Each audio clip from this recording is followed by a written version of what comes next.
All right, guys, we got Wyndham Clark joining the Smylie Show, Wells Fargo champion, U.S. Open champion, and now on the Ryder Cup team for the USA.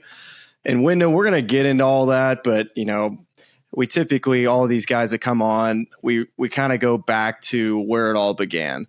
And for you, you and I played a bunch of junior golf together, some amateur golf, but really being from Denver, Colorado, that's an unusual place for a tour player to come from because what's your seasons look like growing up? Well, it depends on how motivated you are as a golfer. So if That's a good point. If you're your weekend golfer, you probably have, 5-6 months. I was, obsessed with the game. So I probably got 9 to 10 months on grass. And then, and when I mean on grass, like there's some days where the ground was frozen, but I was hitting off of grass, but it wasn't like actually good grass. And then there's probably a month where I didn't play golf. And then there was a month where I was kind of doing indoor. So I was like 9 to 10 months realistically. But that was like crazy. I'd be out there when it's 25 degrees, bundled up, but it wasn't windy. I'd shovel off some snow and you're hitting balls. I heard a story about you. I was at the U.S. Amateur at Cherry Hills, which I'm sure you tuned into. But yep. one of the members came up to me and told me a story about you at around 12 or 13 years old and said that you got onto the 17th green and two with a famous 17th hole with the island green. But they said you hit it on a two at like such a young age, and it was like cold out that day that like everybody knows that you did that. Do you remember that at all, or is that just like this folk tale? Well, I don't know. I probably did do that, but I don't know. It's one of those where to me it just was a good, it's a good shot, and you're like, okay, sweet, right. And you're worried if you made the eagle putt. And then to the members, they probably maybe went off and told. So maybe it's a little folklore or not, but what I will say is at a young age I was getting on that green and two. So. Well, that doesn't surprise me. You're one of the longest players on the PGA Tour, but you were kind of talking about the seasons of, only getting to really play 8 or 9 months out of the year in Denver. And I'm pretty certain you were an athlete growing up in high school, correct? You were playing multiple sports? Yeah. Yep. I played basketball a couple years in high school. Obviously I played everything leading up to high school, and then I just focused on basketball and golf. Yeah. And so you're kind of built like a cornerback in the NFL. Was there any way you were not going to be a golfer? Like, was there any other sport that you were so into that you felt like, I'm going to keep going at this, but really, like, when did golf become the focal point for you? Well, I would say this is probably pretty common for most people. Most kids that love sports is depending on the season, that was the sport you wanted to be professional in. So growing up in the fall, I wanted to be Peyton Manning or Tom Brady. And then, then I get into the basketball season, I want to be Kobe Bryant. And then you get into, the hockey, baseball, and, you wanted to be that. And then I get into summer and I wanted to be Tiger Woods. So that was that cycle all the way through till probably 8th grade. And then it just mainly became basketball and golf. And if you asked me my freshman year, I probably still wanted to be a basketball player. I loved basketball and I thought I could be good. I, started by the end of midway through the year, I started on our varsity team my freshman year. Wow. And we were pretty good. We made that year I think we lost in the round of 8 in state. And so we were good. But it was funny, and this is why I bring this up, is at the end of my basketball season, and I had 0 college golf or 0 offers to any school. I was a late bloomer. I was 5'6" at the time. I was 5'7", maybe I was short. And then by the end of my freshman year of golf, I had letters from all the schools. And then I played another season and I grew a little bit, and the same thing happened. 0 letters in basketball, but every school was knocking at my door. And my dad was like, so do you want to keep, you still wanting to play basketball? And he kept asking me. And I'm like, why are you asking? He's like, oh, I'm just curious. I mean, you're getting a lot of looks in golf and whatever. And basically he was saying, he was like, I think you should stop playing basketball and focus on golf.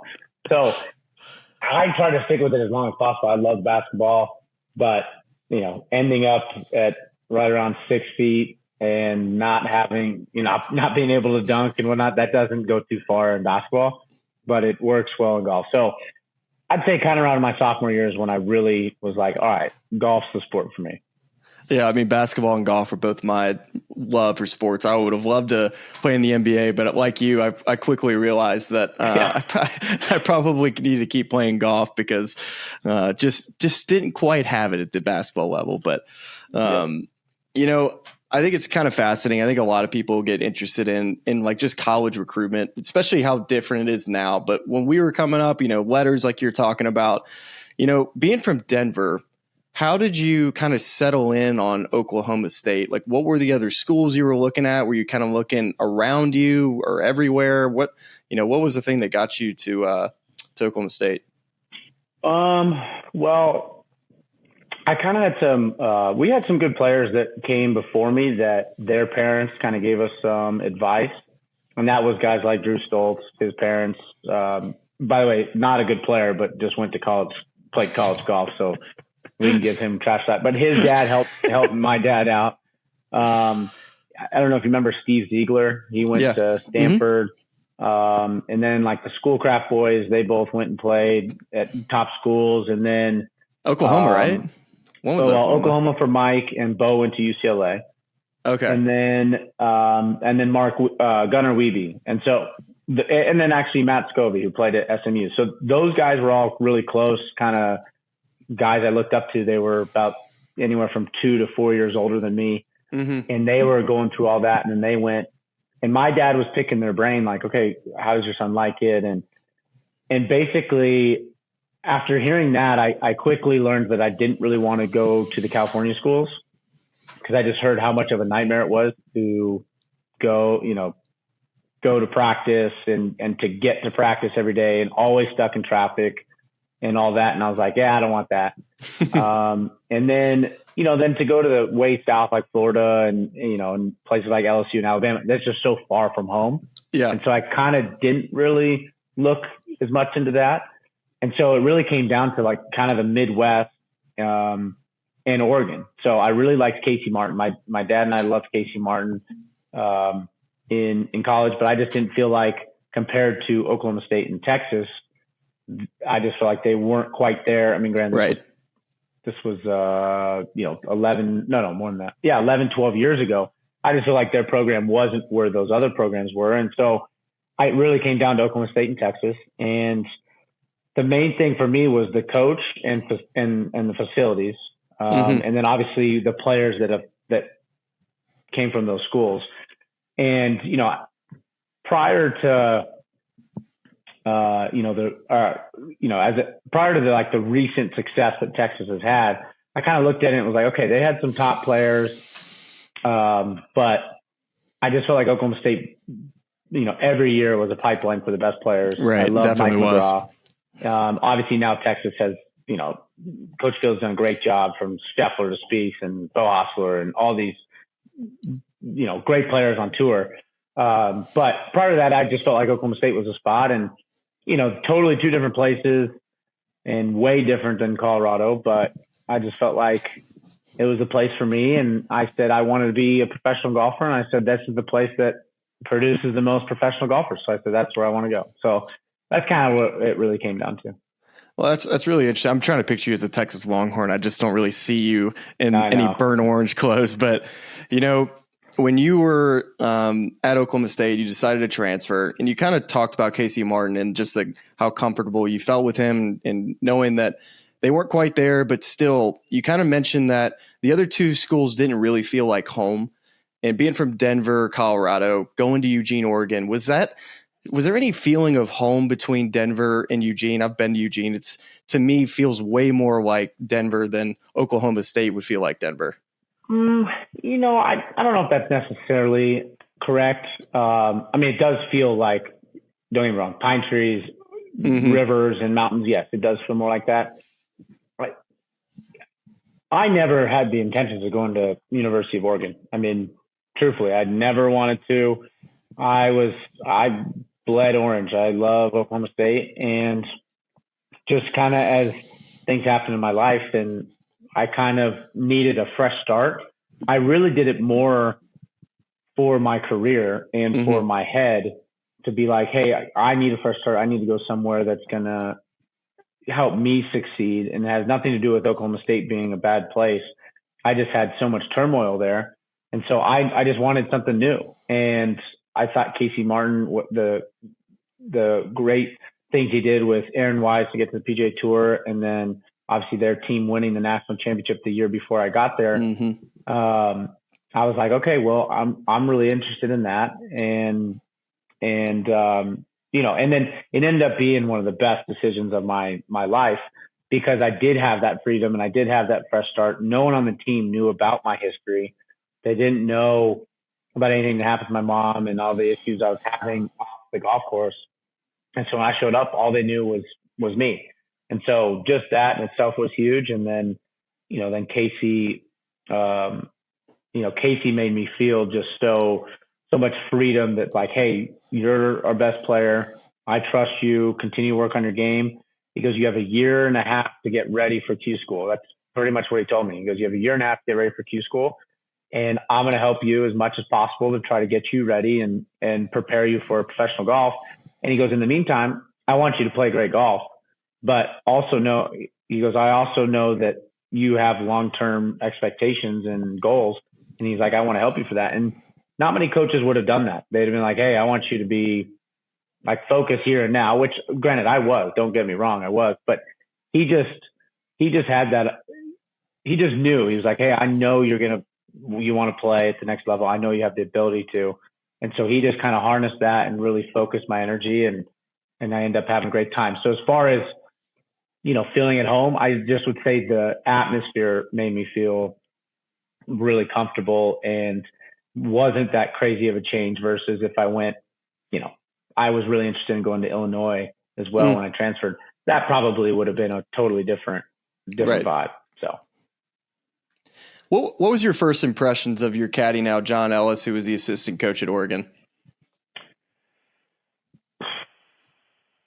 Well, what's funny is I didn't know anything about John until I met him. And so when we first met him, I was just like, oh, this is just some, you know, random assistant. They couldn't make it on the Jicky Jacks. So he's probably not that good of a player. And, you know, so that's kind of what I really thought about him. And then as we would play our first few qualifyings, he would play with our team. And Casey was really like, hey, I want you to play with the team. Obviously, you're still really good. And so did Casey. And both those guys literally beat us like every qualifying. That has to be so frustrating. Yeah, well, then the worst part is John's such a trash talker and loves to, you know, give guys shit. And he would say, he's like, if you can't beat me, you have no chance of playing at the next level, because look at me, I couldn't even make it. And so, you know, in my mind, I was like, well, dang, he's kind of right. So I got to get a lot better. And he was my barometer, I'll be honest. I was like, okay, if this guy can't make it, who I think is really good, and everyone says how good he is, and Casey can't make it, and these guys are beating me, then how am I going to make it? And I remember this so vividly. In the fall, I couldn't beat John. I mean, I would shoot 68 at Eugene Country Club, come in all excited, and he shot 66. I'd shoot, you know, 70 at some place on a tough day, and he'd shoot 67. And I'm like, gosh, dang, I can't beat this guy. So then fast forward as we get into the spring and going in later into the spring, then every day I'd come in and shoot 64 and he'd shoot 67. And I started beating him, and that's when I really started winning in college. And then honestly, he helped me so much. John did so much even just in college.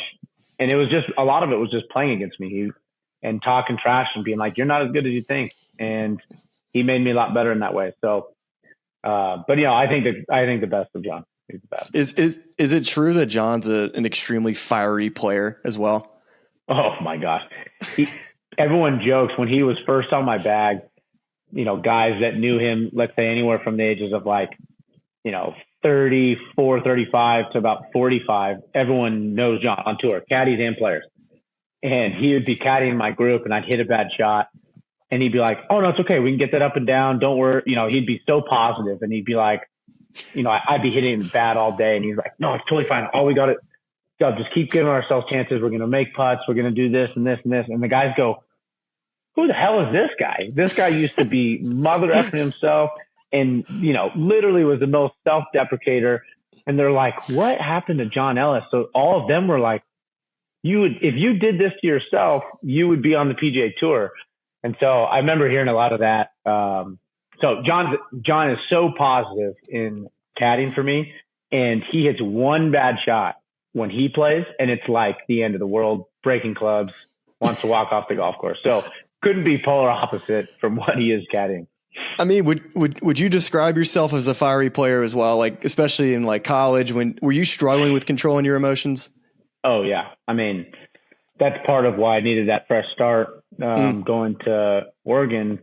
I had a lot of turmoil and, I had a great freshman year, and played some good golf, but then I had 2 awful years of golf. And I mean, right. I'm sure there's a lot of great stories that you have and guys have where I'm walking off courses or slamming clubs or whatever it is. And, so John and I would say that we see a lot.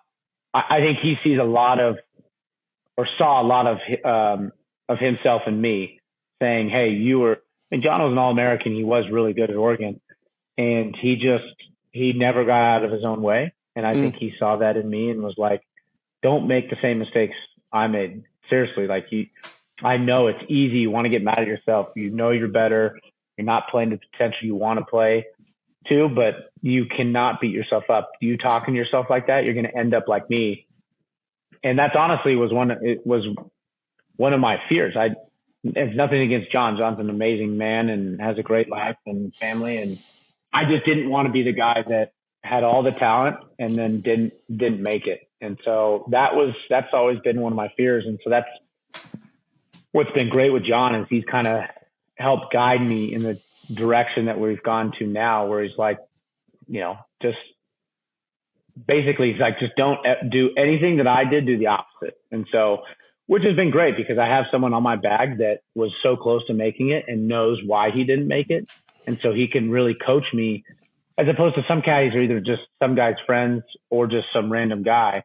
I have kind of the best of both worlds. I have a great caddy and a great player and a great friend on the bag. So it's a great duo.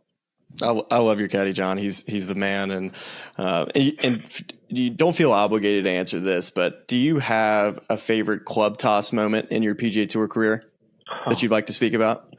Like club throw, you make it sound so nice with a toss. I teed it up as a toss, but I would like to hear about the throw if you got one. Oh man, I got a lot. I got a lot of them. Any end up in a penalty area? Yeah. I'm sure you asked people for some advice or some. Honestly, I don't know. I don't know the answer. I have no idea the answer. Nothing came to my head. I have two good ones. Actually, I have a lot of good ones. Jeez Louise. Oh my! All right, I'll just run through them. This will be great for the show. So early in my career, I had one at the Amex I was playing awesome. I was literally in contention, and I probably should have had the best finish of my career thus far in that tournament. And it was almost like it was part of my backswing, part of my follow through. We bomb it. You played the course, right? Which is the championship course? The stadium course. Yeah.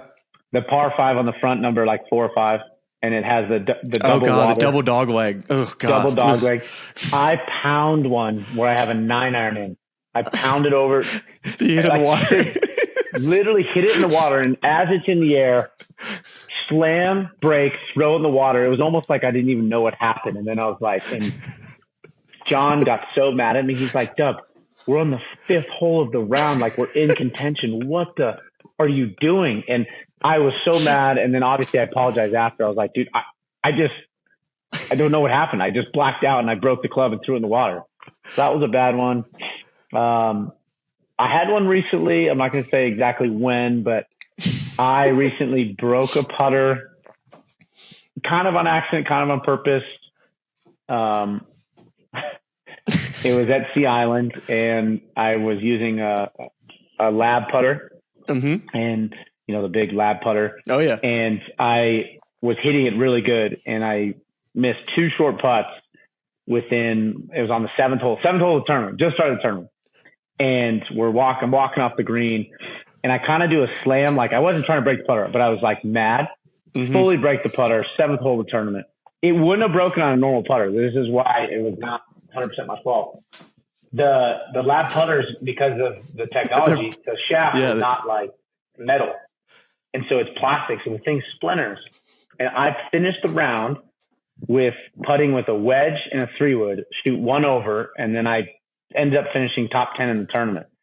And I remember John, we walked off at Sea Island. We walked off when we finished top 10, and he literally like pointed at me. He said, "You should have won this tournament, but your attitude cost you." And he kind of like got in my face. He said, he basically was calling me a dumbass. He's like, "You literally cost yourself a tournament because you lost your head and bent a putt, broke your putter." So, wow, pretty crazy story. But yes, I have tons. I could go actually almost every year. I have a club throw or a putter toss or something. Would it shock you if I beat you? Like, would you be surprised if I beat you on the 7th hole of a golf tournament? Because I did. I snapped a 9-iron on my knee at Houston on the 2nd hole of the golf tournament. Oh my, that's quick. That's like do you remember the old Houston golf course? Did you ever play it or no? No, I didn't play that one.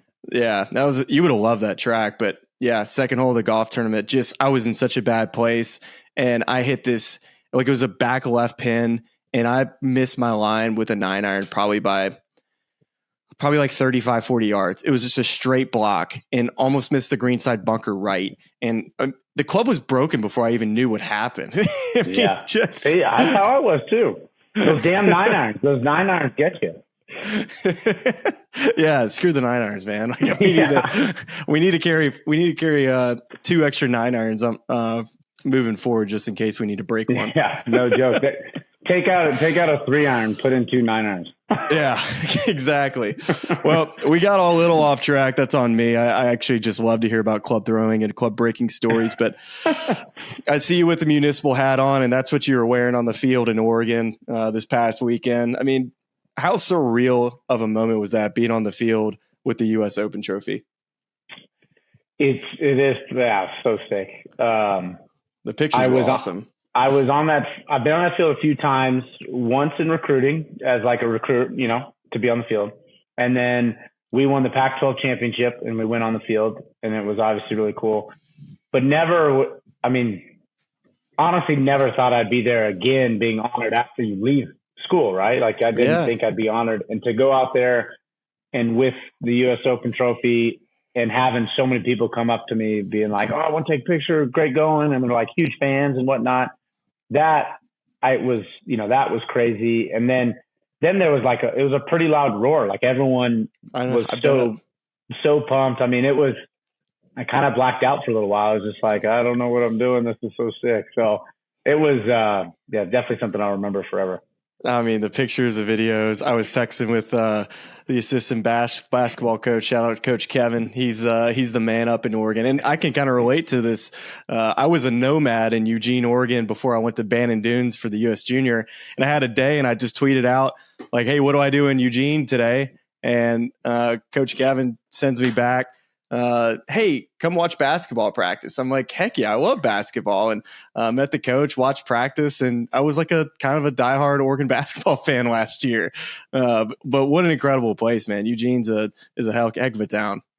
Yeah, it's fun. It's good to go back. Like, I really only go back once a year for a football game, but it's so much fun because you just go back and, as you know, I mean, you relive kind of a little bit of your college days. Mm-hmm. Eugene Country Club is such a great golf course. So I always play one round there. I heard you shot 64 as well. Yeah, I might have. Yeah. It's like you're getting ready for something. with two 3-putts. I'm still friggin' pissed on that. But it was my first time seeing the course since they redid it, which was fun to see. When did they redo it? I want to say they maybe finished like a year and a half, 2 years ago. Okay, I guess I would have played the redo then, because I played it last year. Did you play last summer? Yeah. Yep. Yeah. I probably was done then. It was really good. Did number 5? You remember the par 3, number 5? Yeah. Did it have a bunker in the front of the green, not only in the back? Yeah, I think there was one. Yeah, okay. So it used to have only bunkers in the back, kind of like 13 at Augusta? Maybe not. I don't know. I can't remember. And then they made it more like 12 at Augusta, where it has a bunker in the front and then a 1 or 2 in the back. But like stuff like that with changes. It was nice. Oh, wait, no. 5. I'm thinking of there's 7's a par 3 too, right? Yeah. I was thinking of that one. So 5. Okay. Man, I think there were bunkers short. I do think there were. All right. Well, if there were bunkers in it was the redo. Yeah. Well, that's a cool place, man. You got to hit fairways there. Those trees there are taller than you think. You can't really hit over them. I figured that out too. You literally can't. I remember we used to try all the time. And it's funny when you play there, they don't seem that big. And then like you see someone out in the fairway and they just look like a little ant. And then you try to hit a driver and you try to hit it over it and you get halfway up the tree and you're like, what? I know. Yeah, it's crazy. It's my depth perception of those trees of how tall they were not a good situation. And I only had a 3-wood with me as I broke my driver at a charity event the day before. So it was a tough scene out there. Love it. Yeah, just breaking clubs. And that one was on accident too. So yeah, well, the accident ones, yeah, it happened. Well, we're going to rewind back to last fall and at the CJ Cup at Congaree. And I guess this is probably the first time I'd seen you in a bit. Just kind of started working into TV last year, but that was one of the events I was working. And I went out to go watch Jordan play 9 holes, and you were playing with him that day. And you and I had a great chat. It was fun to catch up. But I remember walking away from that round thinking, man, Wyndham can be as good as he wants to be. And fast forward to where we are now, it's, from where you were at Congaree to where you are now, what do you see as the biggest difference or the biggest change? Well, that was kind of in that time when I was playing good golf and my head was still getting in the way. Mm-hmm. I played awesome that week and I hole in one too, right? Yeah, hole in one. And I actually broke a club that week. Yeah. Wow. I broke a club that week as well. And I turned a pretty, for sure, top 3, 4 or 5 finish, top 5 finish. Yeah. Into like a 15th, about as quick as you could do it just because of temper. And that's really where John, my caddy, and my agent and everyone in my team was like, all right, we got to make a change. And I agreed. I was like, I want to do something different than what we're doing because we keep going into the week. I hit drivers good. I'm hitting irons pretty good. And one little thing seems to be off. It affects me. And then mentally I self-deprecate. And then we feel like we should have had a great finish, if not be in contention to win. And we finished 20th or 25th, which doesn't sound bad. But when you're doing that every week where it's like, I'm topping this stat and this stat and this stat. And then basically if there was a mental stat, I was 0 in that stat. And I was allowing things to affect me. And was that your entire career? Like up until this point, like, would you say you were ever at a point where you were, somewhere above 5 or 6? Yeah, for sure. I think some of the tournaments I even won in college. I was always on the edge of bowling point to just break and have, really get mad. And I think that's why I didn't win early on in my career. I've had a bunch of chances. I've been in contention a lot. I just would get into pressure moments and would have a lot of anxiety. And then the anxiety would lead to me being so frustrated that I had the anxiety. And then I would, blow up and then, self-sabotage. So we made a decision to really focus on my mental game and hire somebody and go through that route. And I basically challenged myself to give myself 6 months of all in on that and see where we're at. And what's crazy to think is 6 months in pretty much was right at the US Open or just after the US Open. So in 6 months, we won twice. We moved up 100 some spots in the world. We only missed one cut in those 6 months, stuff like that, to where it was, we ended up having 10 top tens or whatever it was. So it was pretty amazing that we made that big of a jump and had success right away. In those 6 months, what was the most important thing that you learned about yourself? Probably the biggest thing was my self-talk. It's amazing. Like, people probably knowing me playing on the golf course would be like, oh, your self-talk's terrible. And I probably deep down knew, I did know that it wasn't good. But what I didn't believe was that if I changed that self-talk and actually had good self-talk, what that effect could really do. And it was hard. I mean, there were still tournaments I finished well or had top finishes, and I was trending in the right direction. But one or two of the days I was really getting negative. And, to change your self-talk, you can't just do it overnight. And right. it took a while. And it's amazing how this year's progressed. Like, you could just see it. I was starting to play better on Thursdays and Fridays, and then having tough Saturdays and Sundays. And then I started having better Saturdays. And then, I was just like literally progressing, making cuts, top finish here and there. And all of it, I think, has to do a lot with the self-talk towards myself and the belief in that. And so as I got better and better with that, I started playing better and better. And then, I tell people this, the biggest putt of my career probably was the made putt on Friday in Mexico, the week before Quail Hollow. I made a 15-footer on 18 to make the cut by 1. Wow. I went on that weekend and really used that as prep for the next week. I figured out a lot of things, felt really confident going into it with my putting, and I would have never done that before. So I gained momentum there, and I went into Quail going, hey, I'm hitting it great. I started making putts on the weekend. I felt confident, and then I win my first tour event. And then everything else just started falling into place. And it's amazing how something small like that, but for me, it was huge because I would have thrown in the towel that round well before that. I was playing good in Mexico, just was not making birdies, and I grinded out a birdie on the last hole. And it was, and then I just kept playing great golf after that. So. Yeah, I'm sitting here kind of looking at your results in this 2022, 2023 season. I can understand why why you believe that you should win and playing up to that standard. And I'm sitting here looking, you finished 5th at Valspar, 6th at Punta Cana, then you finished 3rd in New Orleans, and then the T24 at Mexico, like you're talking about, shoot 69 on Saturday, 65 on the weekend, and then we get to Wells Fargo, like you're talking about. And I'm curious about the self-talk that you gave yourself going into that weekend round on Saturday. You and Xander Schauffele probably had 2 of the best rounds of the year playing in the same group together on that Saturday at Quail Hollow. I mean, what was that round like? I mean, it's easy when things are going good. And I guess you can answer as well into Sunday, kind of how you were able to manage your emotions on the weekend. I think this is one of those tournaments similar to maybe like Phil and Henrik Stenson at that Open that one year.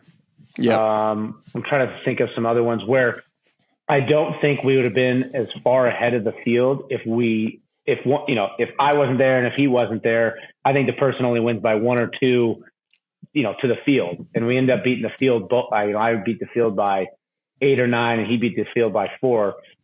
And so we kind of just fed off each other. I remember teeing off on Saturday. Obviously, I think at that time we were tied, or I was one shot or off the lead, or one ahead of the lead. I forget exactly where we started on Saturday, but I just remember we both were playing so good. And every time he birdied, I either birdied the same hole or I'd birdie the next hole. And it was just like a birdie fest. And what's crazy is, as you know, that golf course is so flipping hard. Oh, I know. And no one else was doing what we were doing. I mean, we were shooting 5, 6, 7, 8 unders, and everyone else is grinding out 1 or 2 under. So it definitely, we fed off of each other for sure on Saturday. And then the same thing Sunday. If let's say if Xander wasn't in the picture and I had a 6-7 shot lead, that would have been really tough for me for my first win, basically knowing all I can't do is screw up. Right. And that's really hard to play golf that way. I would like to think now, as I've matured as a player and gotten better mentally, that I could really handle that. But at the time, I think that would have been hard. And it was so good because I bogeyed the first hole and then Xander ended up birdieing like the fourth hole. And just like that, I lost my lead. Right. And, and then he birdies another hole and now I'm down one. And so it's like, okay, well, now we got to actually grind and play. And it was the best thing for me because then I birdied hole 8. And then from then on, I played really, really good golf. So I really do owe a lot to Xander. Obviously, he's pissed he didn't win, but he really helped me with my first win because he kind of kept the pedal and the pressure on me. And so it made me have to continue to play really hard. Yeah. And then, I mean, you get to the US Open, and this one was a little different in the fact that I felt like you were still under the radar, but I didn't ever sense from you that you felt like you couldn't win the tournament based on what you were saying in the press conferences. I think a lot of people were pointing towards, can Ricky Fowler win? Can Rory McIlroy come back and win? And did that make it easier for you knowing that you just didn't have that pressure? Or I know you probably felt the pressure, but you know what I mean? It more pissed me off than anything. Right. Because I just won, whatever that was, 5-6 weeks prior or 4 weeks prior, 5 weeks prior in against the same field on a very tough golf course. And so they were just discrediting me. Like everyone was saying, oh, Rory's right there. He could win. And you got Scotty Scheffler and obviously Ricky. And then they're like, oh, and Wyndham's there, but they basically just wrote me off. And it not that I watched the press conferences, but I could feel it amongst the fans. And even after rounds, I was hardly getting any, after the first round, no one did any interviews. And then after the second round, they did like a quick interview. And then even after the third round, going into the final day, Ricky got all the stuff. And so I was just like, I could just feel it. They're like, they don't think I'm going to win and they don't want me to win. So if anything, it gave me a chip on my shoulder. And every time someone yelled Ricky's name, I reminded myself of the goals I had that day and how good I was. And so, which was a lot, by the way. I mean, I love Ricky, and obviously the California crowd wanted Ricky, and there's probably 500 plus, 1,000 plus, go Rickies, and always wanting Ricky. And there weren't many for me. And every time I heard it, I reminded myself that I can do this. I can do this. And so it was just a constant reminder that I can go and win. And so, I never once thought that I couldn't do it. I mean, truly, there was kind of a piece about me that week that I felt like, hey, I'm just as good as these guys. I just beat these guys a few weeks ago, and why can't I do it here? So, yeah. Well, I didn't write you off. I'm going to tell you that. Yeah, right well, thanks, Smylie.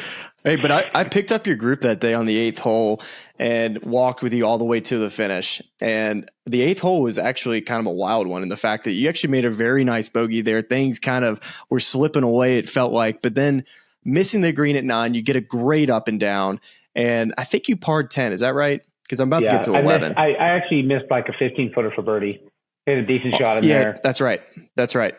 And we get to 11, and we know how hard that hole is. It's like 250 yards down the hill, that back pin. Ricky hits an incredible 4-iron, and at that point, Ricky was kind of trying to creep his way back into the golf tournament. Comes up just short into that bunker, and then you try to hit something up on that left side and just pulled it, hit it a little too hard, goes down the slope, pin high. And the entire week, I was watching guys hit shots from down there, and hardly anybody was getting up and down. And most importantly, what I kept seeing was guys were trying to bump that shot. And you came up to me right as you were getting up to the hill. You didn't know where your golf ball was. And you said, hey, where's my ball? I said, like, pin high. And I was trying to keep as mellow of an answer as I could, because I didn't want to like give you any negativity or any positivity that it was a good situation, because it wasn't. I mean, I really felt like 5 was in play. I didn't feel like an up and down was really an option. But dude, that was one of the best shots I've ever seen. And I don't think people realize how good that up and down was. Yeah, I mean, I'm not trying to toot my horn. I don't want anyone to think this in this, in this podcast. But the up and downs I had that week and some of the shots I hit. I mean, there's tournaments people win, and it's, you maybe think of like one or two big shots. Like I go back to Quill Hollow, and it's like, okay, I hit maybe a couple good iron shots and maybe made a couple good putts. But like, it's like, yeah, that's pretty standard. I made a 25 footer, or I hit an 8-iron to, 5 feet. Like, yeah, okay, that's a good shot. But I hit some shots that week that were gosh. I mean, like the one on 9, I mean, up and downs on 8, 9, and then getting to 11. I mean, the green was 25 feet above me. You barely see the top of the flag, and then it slopes away, and I'm on baked out grass that people have been walking on. And I remember I got there and I was like, I just knew in my mind, I was like, I can hit the shot. And I said, if anything, air long, and we can try to, we'll try to make a putt. And right off the face, it was one of those literally where I clipped it perfect. And in the air, like in my mind, I was like, oh, I might've made this, because when you talk about visualizing a shot and exactly what you want, I did exactly what I wanted. And when it bounced straight, I was like, oh my God, that could go in. And so it was one of those where I couldn't run up there. So I kind of hit it, saw it land, and then I was just waiting to hear it. Cause I was like, there could be a roar if this happens. And it didn't. And I got up there and I still had about a 5-6 footer, and making that was, massive momentum. And Ricky missed his too. I think it was bad momentum for Ricky, because he's like, man, this guy's not making any mistakes, and the other guys. And then huge momentum for me. It was like, all right, let's just all right, we've done our crazy shots. Let's just keep it going. So that was definitely sick. One of the best up and downs of my life, for sure. It was so sick. And then, dude, you pulled driver out on the next hole, which I thought was so smart. I mean, I've seen guys hit irons all week. I'm like, I just loved driver there that week, and I was surprised that more people didn't do it, and you split the fairway. Yeah. I was not hitting my irons good that week. I go to Quill Hollow. Everything was clicking. I was pounding driver. I was hitting irons great. I was putting great. I was chipping great. And at the US Open, I was putting good. I was chipping good, and I was hitting driver good. But everything in between, I had two-way misses. I didn't have control of the ball. And so you come to that hole, I'm a fader. And that week I was hitting a big fade, and I did not feel comfortable trying to hit a straight to tight draw. And so we got to that hole every day, and I was like, John, what do you think? And he's like, well, where's your comfort level? Do you feel like you can hit the shot? And I go, yeah, I literally don't feel comfortable trying to hit a straight ball or a draw. And so I said, I guess the play is to just hit it up and over and hit a cut into the fairway. And it was the widest area. So if you hit it up there, it's the widest area. Sure, you're getting closer, and it's kind of a tough shot, but I pulled it off 3 of the 4 days. I birdied it one or two of the days. And I feel like that was definitely a big hole in the tournament, because, as you said, so many guys were trying to hit it in the correct spot, and then they'd have 130 yards and they'd make a mess of it and hit it in the bunker or long and whatever. So. No, it was. I loved that decision, and I mean, just to make a note, where does that 3-wood on?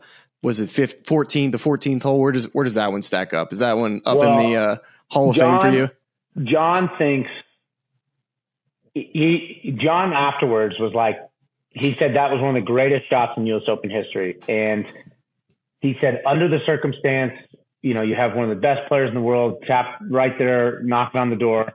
And it's the par 5. That hole is very challenging. Like, yes, it's par 5, but you could easily walk away with a bogey or double, just like that. One bad shot and you're in a terrible spot and you don't know what to do. And then I guess only one person, or I was the only person, hit the green that day. And that area that I landed in so tiny, was like dude. 8 yards. And I mean, I look back at it and I'm like, holy crap, I can't believe I even did that. And basically, a couple of people said, like talk show people or news, reporters, they said if you made the putt, it probably would be in one of the top shots ever in the U.S. Open. But unfortunately, I missed the putt. So, I mean, I was sitting there watching with my eyes, and it happened within the up and down on 11, that flop shot, and the 3-wood on 14. I just was dumbfounded watching it in person. I said, what did I just watch, and what did I just witness? Was that two of the best shots I've ever seen in any circumstance. And then the Sunday of the U.S. Open, it just was insane. And then you kind of mentioned the wide fairway, or it was wider up on the 12th fairway. How happy were you that the 18th hole happened to be a runway, if you will, for your driver? Oh my gosh. Oh my gosh. I mean, yeah, I mean, that's like the biggest sigh of relief. So I was leading after I bogeyed 16, and really all day, I was concerned about 17's tee shot. It's dicey. I was thinking about 17 because I was like, okay, if we had a 2 or 3 shot lead, I was going way left. And that in my mind, I was like, we're just going to go way left and we're going to punt. Like basically, on 2, like towards 2? You were just going to bomb it over on 2. Because I was like, let's just basically eliminate any big number. Because if you try to hit the fairway and block it right, you bring in the hazard, and who knows. So, but then when we get to the situation where I didn't really think about this, I was like, well, now we have a 1-shot lead. We need to make par or birdie, and going left kind of eliminates the birdie. So, hitting that tee shot was huge. And then as we were walking up to 18, all I was listening for was a roar, because I knew Rory was ahead of me. And so if I heard a roar, I knew, all right, I got a birdie 18. Because we didn't, from the tee box to 18, there was no scoreboard. So I wouldn't have known if he birdied or not, other than a roar. And all I heard was sighs. And so I go, all right, I have to par to basically, win this tournament. And so it's funny. That was the most nervous tee ball I had all day, even though it's the easiest tee shot. And I think it's one of those things, because it was so wide open, that it's like similar kind of thing. Like all I could do is screw up. And so what I did is I said, okay, I've been in this situation in my career multiple times, not to win a tournament, but in the situation where, like, to make a cut, or to, or to win a tournament, or to have a top finish, and you get to an easy hole. And sometimes it's hard. Like it's an easy hole and you almost don't focus. Yeah. And so what I did is I said, let's just shape the ball and hit the shot that I know where the ball is going to go. I didn't want to aim down the fairway and have a pull hook or a huge slice. And so I said, all right, I'm going to aim left and I'm going to literally slice it, and I have a runway. And obviously everyone talks about how much that sliced and how gross it was, but you hit it right. You hit it right over my head. You were aimed right at me. I'm like, wow, he's aimed left. Yeah, I was right on the rope line. Yeah, John told me, he goes, Dub, just trust. He goes, trust it and hit a big cut. And I was like, all right. And so I aimed left and just hit that. And I was nervous because it was, as you know, as a player, it's hitting into the sun is so tough. Right, and that's a good point. We were looking right into the sun, so you hit it and you don't see it, and you're like, obviously in that moment, all I care about is where the ball's going. And so I kind of was in this panic mode. I was like, where to go? Where to go? I felt like I hit it a little farther right than I wanted. And fortunately, Ricky's caddy, Ricky, he goes, it landed on the last flag. And so then I looked up and I go, oh, fairway. We're good. It's in the fairway. So, it was definitely nice having a runway at the end, though. I mean, but were you surprised at all? So you were kind of talking about how difficult it was to hit into the sun. But one of the things I noticed, so we get up to the fairway and we couldn't see a thing for about like 5 minutes. And then right before you hit, it's like the sun went down. Like you could finally like see the flag stick. It was like one of the eeriest things, because I don't know if you noticed it, but I did. And I didn't notice. Well, it was weird because I couldn't find the flag stick when I got up there, when I got the numbers. And then when you were about to hit, I could finally see everything again. It was, I don't know. I was curious to see if you would actually notice that, but were you surprised when it came off the iron that it was heading right at the flag stick? Because you were kind of talking about how your iron game was a little suspect during the week. Was that at all of a shock to you that you striped one? Well, stripe is a loose term there. So online, I clanked it online. It was a perfect chip cut 6-iron. I mean, if it was Friday, even Saturday, in any other situation, I'm aiming about 15 yards left. I'm hitting a chip cut 6-iron. It lands, 5-10 paces short, releases up there.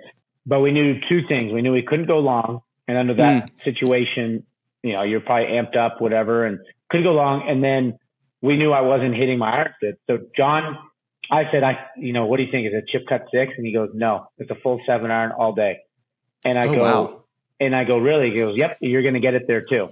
And he, I come to find out later that no way I was getting it there. He just said that so that I wasn't going to try to swing out of my shoes. What great caddying there, right? Yeah, well, because basically he goes, all right, if he pulls it or flares it or chunks it or whatever, if it's short, even if it goes in the bunker, he's going to get it out and have within, let's say, 10 feet to try to win the U.S. Open. And that's probably where his mind was. The only thing you really couldn't do is have a huge miss or go long, because then you now really couldn't get it close. And so he just knew. He knew I wasn't hitting it good, and he's like, we're just hitting 7-iron. So it was awesome that it was right at the flag, but I knew off the face, I was like, that is not getting there. And, having to 2-putt from about 50, 60 feet to win the U.S. Open. You made it easy though, right? I know. But still, I look back at it, it's like, your worst nightmare. You wish you just hit it to 15 feet and you could 2-putt and get the hell out of there. But I've always wanted to have that moment on the 18th green, like over a long putt like that 50, 60 footer. What was going through your mind during that moment? Were you thinking about, winning the US Open, or were you like just kind of like oddly calm because it's so quiet? There's thousands of people around you. Were you still able to stay right there in that moment? Yeah, it is crazy what I've noticed, the 2 tournaments I won is you almost don't, you almost don't know about anything else. Like you're just so focused on the golf, and sure, maybe your mind wanders in some of the walks, but when you get to hit, it's like you bring yourself back to like, all right, all I have to, you get so focused on your process and what you're doing, right, that over that putt, all I kept reminding myself was, hey, on lag putts uphill, I tend to leave them short. And I just remind myself, I said, hey, make sure we, just hit the putt. Make sure you hit it harder than you think. And I was so zoned in. Like I had the read, everything. Like it was nothing. I mean, as I look back and think about it, there was at the moment, and when I was hitting, there was nothing like, hey, 2-putt to win the Open, or I'm going to win the US Open. It was like, no, I'm focused on this putt. Wow. Now, once the putt stopped, all that went out the window, because now I knew I won the US Open and I had a, 8-inch putt, 6-inch putt. And I'm just like, I wanted to cry. I had so many nerves. Like at that point I was freaking out. So all that left right after that putt stopped, all that went out the window. Oh, that's the coolest thing in the world, man, because that's basically what it did. You obviously win the US Open, which is the best, but it got you, in a great spot to automatically qualify for the Ryder Cup. And if I would have told you back at Congaree at the CJ Cup, where we're walking in that practice round, and said, hey, Wyndham, not only are you going to make the Ryder Cup, but you're going to make it as an automatic qualifier, would you have believed me if I would have told you that? I mean, realistically, no. I mean, no, I wasn't even on my radar. I didn't even at the beginning of the year. I wasn't like, oh, it's Ryder Cup year.